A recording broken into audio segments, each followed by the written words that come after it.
Melinda Gates has given their iciest response yet on being reminded that ex-husband Bill Gates considers their divorce at the top of the list of his greatest failures. The tech tycoon's ex-wife answered when she was asked about it, "I don't even quite know what to make of that statement, so I'm not going to comment on what he says." She then gave a short pause and added, "He's got his own life, I have my own life. I'm very happy." Gates didn't refer to her billionaire ex by his name while discussing him, hinting further at her level of distaste for the Microsoft founder. She said of the split, "It was something that was necessary. If you can't live your values inside your most intimate relationship, it was necessary."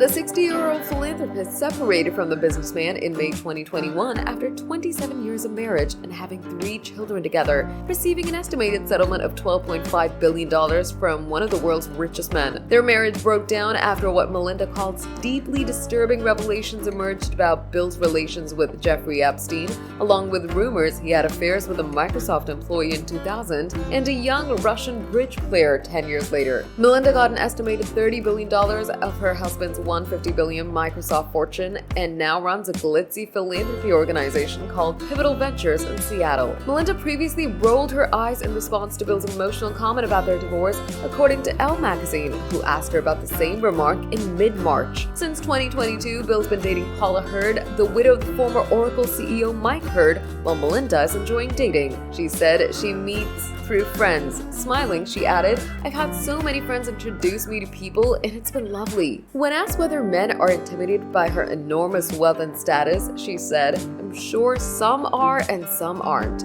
but I'm not really looking for somebody who would be intimidated by my status." In her upcoming memoir, The Next Day, which is due to be released on Tuesday, Melinda describes the decline of her marriage, starting in the autumn of 2019 when their problems had reached fever pitch. She recalls how the New York Times had just published a deeply disturbing article about her husband's business meetings over a charitable fund with pedophile sex trafficker Jeffrey Epstein, who was found dead in his jail cell while awaiting trial. Melinda said the article raised serious questions about Bill's conduct, questions that suggested he'd betrayed not only their marriage, but also their values. A spokeswoman for the tech tycoon said at the time, Bill Gates regrets ever meeting with Epstein and recognizes it was an error in judgment to do so. He recognizes that entertaining Epstein's ideas related to philanthropy gave Epstein an undeserved platform that was at odds with Gates' personal values and the values of his foundation. Melinda also wrote in the memoir that the night she asked Bill to move out was one of the scariest conversations she ever had. It came after they took a trip to Santa Fe in New Mexico in February 2020 in a final attempt to save their marriage. The billionaire philanthropist said she suffered frequent panic attacks during the divorce negotiations, to the point she had to call her therapist in the middle of the night.